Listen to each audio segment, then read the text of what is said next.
Texas women's basketball lost to a tree. The baseball team is on a losing spree. And March Madness is coming to a head. All this and more on College Crossfire. What are those? He's coming back for that 2021 MVP. He's better than Josh Allen. He's better than Baker Mayfield. He's not better than Mahomes. I can't say that. Well, Justin Tucker gives him his 99 rating in Madden. Ceiling is the roof. There is no roof, so they have a pretty high ceiling. SAT or the ACT? let's really see how. That's enough talk. Let's talk. Welcome to College Crossfire. I am your host, Drew Jacob. We had an issue with the teleprompter, and I have the short-term memory of a stone, but let's just move right on and make the rounds. On first base, we've got Carter, returning champion, going for 2 in a row. Carter, how you feeling? Drew, like you said, going for 2 in a row. Happy to be here. March Madness coming to a head this weekend. It's an exciting time in sports. Don't look now, everybody. I don't have these stats on me, but Carter might be on the verge of setting a record for most wins in the semester. Let's just say that's the case. That said, though, we've got Jaxon on second base. Jaxon, how are we feeling? I'm pretty good. I know we're close to setting a record on how many wins you can have in a semester, but I'm just glad to be here. Excellent. Happy to have you on. And Daniel, of course, Daniel the Manual, our returning alumni, the king. How are we feeling today? I got a late-minute bullpen call saying, hey, can you fill in for the number 3 spot? I'm like, sure. I got nothing to do on a Wednesday night, but coming back to the UT campus. But it's my first time back here since the spring break episode of 2020, right before the pandemic. So yeah, it's been 2 years, and it's glad to be back. Excellent. We're happy to have you back. It's an honor to have you back in studio. But that said, you guys, that's enough talk. Let's talk. Let's see, to start, let's say cheers to Texas women's basketball for a great season and for once again being the standard bearers for Texas hoops. Making the Elite Eight 2 years in a row is a massive feat, but it's fair to start to feel like the program's starting to bump up against their ceiling. 2 years in a row, they've shown themselves to be above the flotsam and jetsam of women's basketball, but not quite up there with the truly elite programs. They're at a crossroads between the two, and I would argue that next year is going to tell us a lot about whether Vic Schaefer is capable of getting the program over the hump.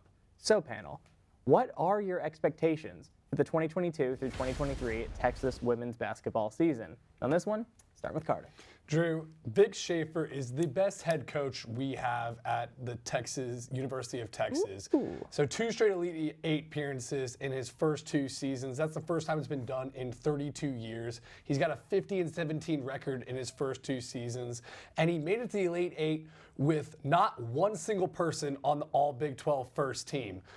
The team next year will be led by Rory Harmon. Rory Harmon was the freshman point guard, Big 12 freshman of the year, and she's looking to take that next step as a sophomore. She led the team in assists and steals this year, and she will be the floor general. Now, the team lost 2 of the biggest culture players in Audrey Warren and Joanne Allen Taylor, both of who were seniors and were integral in getting Vic Schaefer's culture into the Texas program and helping with that coaching transition. But coming in their place is the number 6 recruiting class in the nation with 3 players who are over 6 feet tall, playing Vic Schaefer's scrappy style of defense and having length on the perimeters. I think next year you'll see a more talented Texas team, a more veteran Texas team because they were very young this season, and I think they are going to blow through the expectations and make it to the Final Four next year. The trajectory is only up for this Texas women's basketball team. Absolutely. The program's in a great place. One thing I do worry about, though, top 6 recruiting class, this is great, this is incredible, but in women's basketball, the gap between the absolute best and the very good teams feels gigantic in comparison to other sports. Hopefully that's enough. Texas does know, though, that they have a great coach at the program. Jaxon, on to you next. So in quoting the great Matt Marichek, the ceiling is the roof for the Texas women's basketball team, but they do need some work. So to start off, they have a lot of size to replace. Lauren Ebo was a great, save for the Elite Eight game against Stanford, she was a great player last year, and that's someone that Texas is going to be dearly missing next year. The backcourt for Texas is solid. I don't think there's anybody they could add that can make the team any better, but the front court is something that's going to worry me. Now, they have 1 center on the roster, and her name is completely drawing a blank on me right now, but they have a 6'4" forward named Amir Muhammad that is coming in as part of the number 6 recruiting class.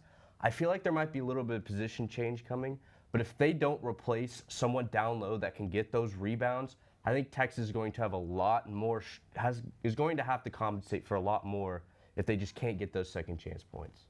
Absolutely, it's crashing the board is one of the most important parts of the game, and it especially becomes so important in those later rounds in March. Daniel, on to you next. Yeah, I think y'all aren't giving enough credit to this team. I think even though they fell to Stanford, they're a 2-point game-tying shot with 1:30 left before away from making the Final Four, beating Stanford twice in a season. You know how hard it is to beat the defending champions twice in a season? They were a game-tying shot away from doing that with about a minute or so left. That being said, next season, I agree with Jaxon here. Yes, Joanne Ellen Taylor and Audrey Warren are culture setters, but I think there are, with the way that Schaefer was talking about this freshman class this year, how hard they work, how dedicated they are. I think the culture is set will be at the Moody Center next year. I think what's going to be harder for them to replace is Lauren Eba. She took over the front court job last year. Remember, in Charlie Collier front court, she got into foul trouble early in a couple of tournament games. Lauren Eba stepped in and helped settle down that team and pushed all the way to the Elite Eight where nobody expected them to. This year, same deal, took over that job and was a huge contributor to the front court this year. That's something that needs a lot of seasoning in terms of freshmen coming in. That's going to be hard to teach early on in their collegiate career. So I think an Elite Eight is still very possible. I still think next year will be more of a rebuild, and that's hard. That's very tough to say, right, for Texas fans to hear. But I won't expect them to go back to the Final Four next year. Absolutely. You know, even making an Elite Eight next year, you have to start to wonder, is that the goal anymore? Or is the goal now to get further? Would another Elite Eight appearance start to be a disappointment in year 3? That said, though, great answers all around. Carter, you're going to be the 3 on this one. Daniel coming in with the 2, and Jaxon, the 1. Speaking of teams at a crossroads, Texas men's baseball just hasn't quite gotten off to the start many were expecting. They haven't been bad at all, and in fact, they've been quite good, but it feels like we're all waiting for them to kick it into high gear and start performing at an elite level. And after their recent loss to Texas Agricultural and Mechanical College, it's starting to look like the team just might not be capable of that. So, panel, let me know if I'm overreacting and tell me what went wrong against Texas A&M and if the team has the time to recover before their series against rival Oklahoma. Jaxon, started with you. So I'm going to submit an unofficial complaint to the NCAA. The wind was definitely a factor in Texas A&M's win. They hit so many homers off of Texas relief pitchers that I'm starting to be a little worried. Since starting with the UCLA game in the Shriners Classic, the Texas Longhorns pitching staff has given up 4 runs or less only 4 times. 4 times in the past 16 games, which included 3 games against Incarnate Ward. 5 times. 3 games against Incarnate Ward, 1 game against Central Arkansas, and a 7-inning game against Texas Tech. That is worrisome. This was the best pitching staff in college baseball when we came into the season. And ever since Tanner Witt, trying to find that replacement and trying to find guys that's scoring them has been a tough job. This is not going to be a weekend fix against OU, so expect to see the same thing for a little while longer. And this could be an issue going late into the season. If you're stressing out your 2 bona fide aces in Tristan Stevens and Pete Hansen, that is going to cause issues once you get deeper into the NCAA tournament, and that is what we're going for. So we have to find an answer on that pitching staff. Luke Harrison and Lucas Gordon are starting to come on their own, but we need more guys that can help outside of them too. Yeah, it's a shame watching a team that you thought was a lock to host a regional at the beginning of the year. Now we're starting to say things like, well, just get it right by playoff time. It's rough. You're starting to wonder what the identity of this team really is. Daniel, though, we're on you next. First of all, top 16 teams host the regional, and they're ranked 10th. They probably will drop a couple, but they have the second half of the season to solidify their top 16 and host the regional. I don't think we'll have to worry about that just yet. What went wrong against Texas A&M? You have to go all the way back to Game 2 of Texas Tech when Tristan Stevens was taken out in the first inning. So you had a bullpen game on Saturday, which was an extra innings. You have a Lucas Gordon who's still trying to figure out how to throw how to pitch as a starter on Sunday. So that was a bullpen game.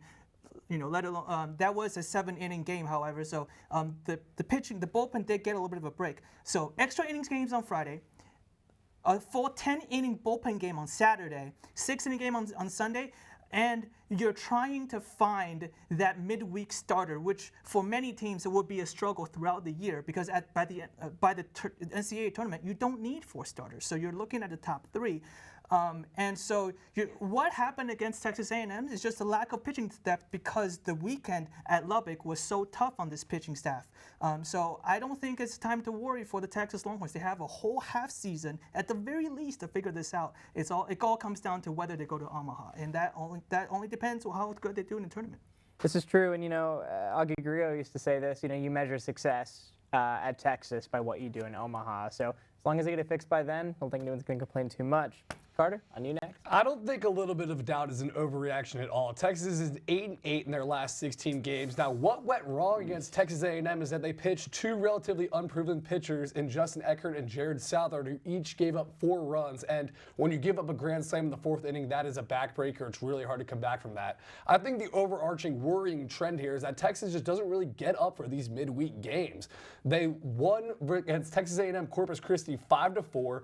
They lost to Texas State 6-4, and then they lost to the College of Charleston 8-4. So these are teams that Texas should be pounding into the dirt, and they're just not getting up in the midweek games. But I think Texas will figure it out. I really like to play at Trey Faltini right now. He's got 10 home runs with a .327 batting average. He had 6 home runs his entire career before this season. You bring up a good point about these midweek games. This feels like it's been a problem going back years in David Pierce's tenure, and at that point, it's just kind of a feature of him being there. I'm from Corpus Christi. I love Texas A&M Corpus, but I thought it was alarming when they didn't get just destroyed by UT. That said, Jackson, you're going to be getting the 3 on this one. Carter, Daniel, you guys are tying for the 2. Great answers all around, just not great play from the baseball team. Time for the question on everybody's mind, especially those in Kansas, North Carolina, and Pennsylvania, because that's where Villanova is, in case anyone was wondering. The men's Final Four is this Saturday, with the championship game just 2 days later. Now, I'm not going to mince words here. Let's just get into it. Y'all know what I'm going to ask. What are your Final Four predictions, and who do you think is going to be lifting the trophy as March Madness comes to a close? And this one, start with Daniel. I focus a lot more on the women's tournament, as many TSTV audiences would know, but on the men's side, I think I like UNC. I like that underdog fight. They have no expectations. They lose to Duke. It wasn't supposed to be their year anyway. They came in as an 8th seed and surprised everybody, beating who did they beat? Oh, who did they beat again? They beat St. Peter's and they beat Baylor. They beat Baylor. Yes. So I think the fact that they're coming in as underdog, yeah, they're playing Duke. It's a rivalry game, but I think more pressure is on Coach K than it is on UNC in this Final Four game. Daniel, with peace and love, I got to tell you, this is not a playing with house money situation for North Carolina. This is more so the equivalent of if Texas and A&M played in the playoff. This is eternal bragging rights we're talking about here. This is the biggest. And A&M won yesterday as an underdog. So UNC coming in as an underdog versus Duke. This is true. But yeah, this is like a doomsday scenario between UNC and Duke. There's gonna be an explosion. No one knows what's gonna happen. That said, great predictions. UNC is clearly on fire. Best thing to do in college basketball is get hot in March. Carter, on you next. Well, you talk about UNC being on fire, but in my opinion, Duke's the hottest team in this tournament. They're averaging 80 points a game. They've got 5 McDonald's All-Americans on their starting lineup, and Paulo Banchero looks like a future #1 pick with the way he's played in this tournament. Now, we remember how Coach K's farewell to Cameron Indoor was spoiled by UNC, and now it's set up for a perfect storybook redemption. I think Duke takes care of UNC, moves on the finals. Now, Villanova, everyone is kind of just penciling in Kansas as it's going to be Kansas versus Duke. Villanova lost one of their best shooting guards, best players on the team. I think Bill Self's teams start to falter in March. Give me Villanova in this one in a shocking upset, but after Duke slays the Dragon of UNC with all the emotion in that game, they're going to be playing much looser in the championship. I take Duke to win the championship, and Coach K rides off in the sunset. Boo! I can't say I want to see it either, but great points all around. I agree with this Kansas thing. I kind of been thinking for a while, Kansas is just Gonzaga, but they play in a real conference. This is kind of the results you see in March, no disrespect. That said, Jackson, on you next. So, the 2 teams that spoiled the what do you call it? The going away party for Coach K at Cameron? It was Texas and Kansas going into overtime, spoiling all the ESPN pregame celebrations that they had. So I'm going to start with the Kansas game here. Remy Martin, after being injured for most of the season, has been arguably probably the best player in the tournament coming off the bench. I think he's shooting close to 60% from 2 and 40% from 3. And with Ochai Agbaji not having to be guarded by Courtney Ramey anymore, I think it's going to allow him to play a lot more free and shoot a lot better than he has been, just kind of for the first few rounds of the tournament. So I'm going to go with Kansas in the first game. Second game, UNC and Duke. I think UNC has just been on a tear recently. Imagine thinking a blue blood is an underdog in the tournament. They've beat every game they've played except for St. Peter's. They have beat a single-digit seed in this game. Brady Manek has scored 21 points and about 8 rebounds per game down and RJ Davis has more assists than anybody else in the tournament, and she is an electric scorer that can get you a bucket whenever you need it. So I'm going to go with UNC and Kansas in the championship game. And UNC's going to win, right? No, I have Kansas helping the Big 12 take home its second national title game in 2 years. So rock, chalk, Jayhawk.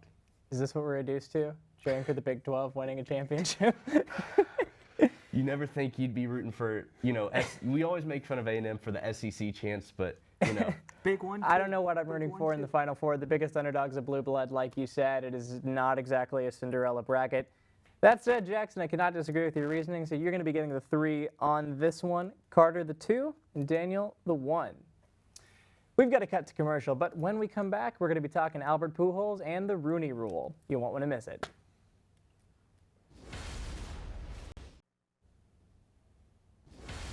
Ooh, welcome back to College Crossfire, but before we get started, let's take a look at the scoreboard. Leading the show in a tie, actually, we have Carter and Jackson locked in with 7 points, and coming in third, very close game, we've got Daniel with 5. With a game as hot as this, let's just jump right back into it. Albert Pujols has signed what he says will be his last deal in Major League Baseball, a 1-year, $2.5 million deal with a team where he built the good parts of his legacy, the St. Louis Cardinals.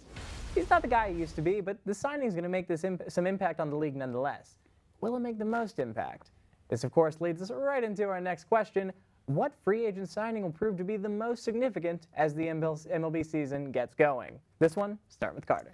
I think Max Scherzer going to the New York Mets is going to make the biggest impact on the MLB. Look, this never happens under the former ownership in the Wilpons, who were classic penny pinchers. But Steve Cohen, the billionaire owner for the Mets, has made sure to go out and spend on these big-name free agents. Signed Francisco Lindor last year to a 10-year contract. Now he's got Max Scherzer to pair with Jacob deGrom. They've got 5 Cy Youngs in between them. Max Scherzer is 37 years old, but he was 11-1 last year after a midseason trade to the Dodgers. He battled a few elbow and groin injuries, but when he's pitching, he's at the top of his game, and he battled back through those injuries to prove he's still got that bulldog pitcher within him. I tell you what, that NL East is going to be a very fun division with the World Series champion Braves and now the New York Mets duking it out. Absolutely true. That division is going to be a bloodbath, but if a guy can stay on the field, absolutely very impactful. Jackson, on to you next. So I'm going to be a little bit of a homer here and go with the Rangers second baseman Marcus Semien. So Marcus Semien, the Rangers recently, they traded Gold Glove recipient Isaiah Kinsler-Falefa. What's the best way to replace a Gold Glove winning player? Well, just go get another one. They signed him for a 7-year, $175 million contract right before the lockout. And this is not going to be a move that is, going to be groundbreaking for the first year. The Rangers are still a tanking team. They have almost no rotation. But it's going to solidify an infield that still has Josh Young coming up from the minors. Not supposed to be playing this year because he had an injury, but that infield is going to be stacked you have Corey Seager, and then you have Willie Calhoun probably in the DH slot. It's going to help the Rangers carry a lot of offensive momentum, something they really didn't have over the offseason. So I would watch out in 1 or 2 years for the Rangers. I think a lot of good things are coming their way. Well, as long as he doesn't make too much of an impact and doesn't mess up the tank, I think that's a great signing. Daniel, on to you next. I'm going to say Carlos Correa, and part of the reason is because I love swimming in the tears of the Astros fans losing their shortstop. I hate the Astros. I hate their fans. And they should really, if you're going to win a championship, win without cheating, all right? Let's just do that first. But I think Carlos Correa going to the Twins, I mean, look, that is a very bad division. the White Sox ran away with that division and not being very good. They got dominated by a really bad Houston Astros team because they're the Astros. And so with the Twins, having their franchise shortstop on their roster for how many years they have, that's really going to bolster the roster, keep them in contention in the AL Central, which, by the way, again, it's not that hard to win the AL Central. So as long as you make the playoffs, anything can happen in the sport of baseball. And they're giving themselves a chance to be there every single year, and I think that is by far the biggest blockbuster piece in the free agency this year. Well, great answers all around. Daniel, I appreciate you keeping up a recurring theme on the show, which is anytime a baseball question is asked, the Astros catch some strays. That said, Carter, you're going to be getting the 3 on this one. Jackson and Daniel, you guys tied for the 2. Beginning with the 2022 season, the requirements prescribed by the NFL's Rooney Rule will be expanded. Though the rule had formerly mandated only that a certain amount of minority coaches be interviewed for job openings, it will now mandate that at least one minority be present on each team's offensive coaching staff. In addition to widening the provisions of the rule, they have expanded the definition to include women. This, of course, coming hot off the heels of the Brian Flores lawsuit, which dominated headlines just weeks ago. These expansions to the Rooney Rule, what effects do you think we'll see with the NFL, either on the field or otherwise, moving forward? This one, starting with Jackson. So this is something I think that is really good for the NFL, because after years and years of saying we've got to do better, we're going to do something, the Goodell bot finally produced a rule that will actually produce results on the field. Now, this is not something that an offensive assistance analyst role is something. It's not going to be groundbreaking or wave-breaking, but it's something that over time you will start to see results. Offensive coaches are hotcakes right now in the NFL. So if you can just find one of those assistants, one of those coaches that can rise to a coordinator or even a head coaching role somewhere in the future, I think this is a huge success for the NFL.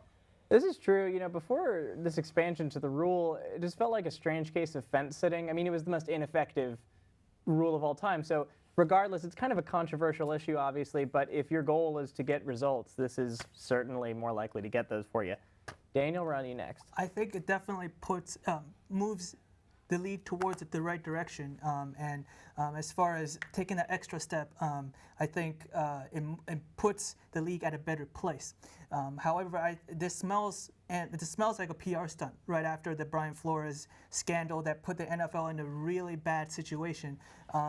What really needs to happen is for the league to somehow enforce, and it's really hard to do this, but somehow enforce that person who's hired, the minority or the woman that's hired, is not just there as a place filler, because that is that can be easily done. Yes, you got to hire somebody, but you know they could be just sitting in the room and nobody listens to them. Like what difference does that make? And so yes, it's encouraging and moves the league again at the right direction, but again it smells like that. PR stunt, that symbol that we're for that, we're doing that, but there's so many loopholes in there that in reality, not sure if it has the same effects as they market it to be. Absolutely, the timing is definitely notable. There's nothing cynical about saying that. Whether it's PR or whether it's that Brian Flores forced their hand one way or the other, definitely no coincidence. Carter, though, we're on to you next. Everyone wants to talk about how crazy this NFL offseason has been. Russell Wilson to the Broncos, Khalil Mack to the Chargers. But like we're talking about, it's been a nightmare for the NFL PR-wise. Not only do we have the Brian Flores thing, there are 650,000 emails from the Washington Commanders that we don't know about except for John Gruden and now Adam Schefter calling the team president Mr. Editor. We've got the Cowboys paying $2.4 million to cheerleaders because they need to settle a voyeurism case. And now we've got Deshaun Watson with 22 sexual assault allegations being the highest paid quarterback in the league now. So yes, the NFL is trying to make this rule to combat PR stuff. And you're right, it's not cynical to say that. I like this rule. I hope it puts more women in a position to become head coaches, because I think women can be great football minds, but it's been a nightmare offseason for the NFL. And I think this is definitely a PR stunt by them. Yeah, I think the NFL's answer to this, hopeful answer to this question, question of how will this affect them in the future, I think what they're hoping for is that all the stuff you mentioned, under the rug. People don't mention it. That said, progress is progress. It's good. No matter whether their reasons for doing so are pure or not, hopefully the results are what many of us are hoping. That said, Daniel, you are getting the 3 on this one. Jackson, the 2. And Carter, the 1. Great answer still around. We have got to take one more break. But when we come back, it's going to be for all the marbles. Because up next is Rapid Fire. You won't want to miss it.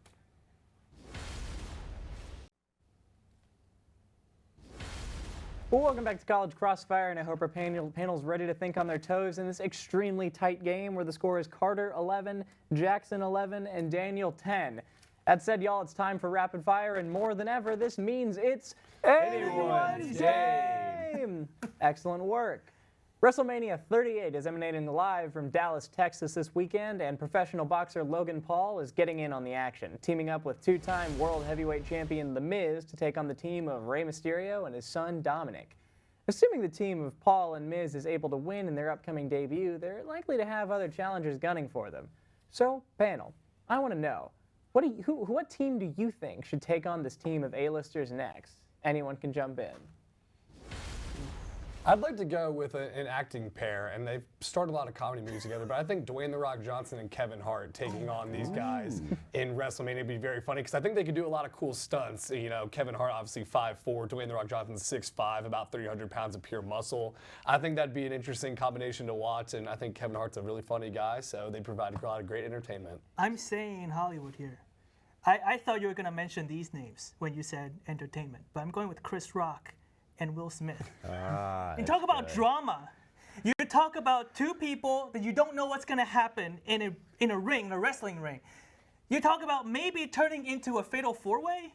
Chris Rock and Will Smith right there. See, I just get worried, can these tag team partners coexist? You know, Will Smith's going to get up the steel folding chair. That's why you never know. That's the beauty of WWE. I agree. That would be a phenomenal pair. I'm going to go with the most fit duo of all time, Saturday Night Live's Hans and Franz. They are the most fit duo to ever grace that New York stage. And the Norwegians, there's something about them that they kind of scare me.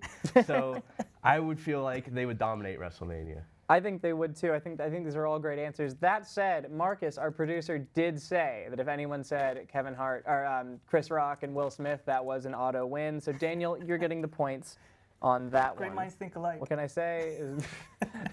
What can I say? You know, unlike WWE, that answer was predetermined. See, the clock has struck midnight, as they say, on St. Peter's Cinderella story that led them all the way to the Elite Eight in this year's March Madness, further than any 15 seed before them, might I add. See, I can't wait to see who's going to play Doug Edert in the movie, but before that, we need to know where this run leaves them in the ranks of the all-time rags to riches stories. Especially, I mean, have you seen St. Peter's facilities and their dorms? Oh my gosh, it's just terrible. Anyway, back to business. Panel, who do you think is the greatest underdog in sports history? Rey Mysterio would have been a good answer for this, by the way. Anyway, anyone can jump in. 1980 at Lake Placid, Winter Olympics. USA versus USSR ice hockey. Oh, you can't. That has politics behind it. That has history behind it, and that has just a huge, one of the largest underdog stories in the world. And one of the greatest things about that story is everybody that's involved. You know, sometimes somebody has a career-defining moment. At one point, they might go, "Oh, I don't want to talk about that anymore. I want to have another peak in my life." Everybody that was involved in that game on the U.S. side, they understand that they're not gonna. It's almost impossible to reach over that peak. Al Michaels, for example, he would answer the same questions 500 times about that night because he was the top commentator of that game, and he was saying, "Look, I don't mind answering the same questions the 500th time because that is quite literally the best night in my life." Great answer. Great movie also, by the way. I'm going to go with the movie. I'm going to say the Italian Stallion, Rocky Balboa. Every movie that he's in where he is the underdog, it always gets me juiced when he's boxing, not blocking any sort of punch whatsoever against Apollo Creed, against Clubber Lang, against Ivan Drago. Rocky is at his best when he is the underdog and he's got the city of Philadelphia on his back. Give me the Italian Stallion in this one. He didn't block a single punch, hands by his side for some reason. So I'm going to go out of the movies. I'm going to go with Kurt Warner, who's the quarterback who led the greatest show on turf, going to 3 Super Bowls with 2 different teams, winning one of them. We forget that I think, was it 8 months prior, he was a he was a he put bagging your groceries. groceries, Yeah, he was yeah. bagging groceries at a Kroger. You go from bagging groceries in a Kroger to tossing touchdowns to Isaac Bruce and Torrey Holt. Tell me any other time in history where that's a realistic outcome and that high of a spot in football. Even more embarrassing than bagging groceries, he was playing arena football. Jeez. That said, it's tough. It's truly tough to go against the Miracle on Ice team. But I'm doing it. I'm making an executive decision. Everyone write your angry letters, direct them to me. I'm going to have to give Jaxon the points on this one. I think the Kurt Warner thing is absolutely the most incredible underdog rags to riches story in all of sports. And Jaxon, you are going to get the win on that one. Do we have FaceTime for FaceTime? We do not. Jaxon, tell me about it after the show. So congratulations to Jaxon for winning tonight's game, and thank you all for tuning in to tonight's episode of College Crossfire. Don't forget to follow us on social media at TSTV Sports on Twitter and Instagram and Tout. Lastly, be sure to wake up with the 1-0 Sports Show Friday mornings at 10 a.m. For all of us in the panelists and everyone in studio and Master Control, I'm Drew Jacob. Have a wonderful evening.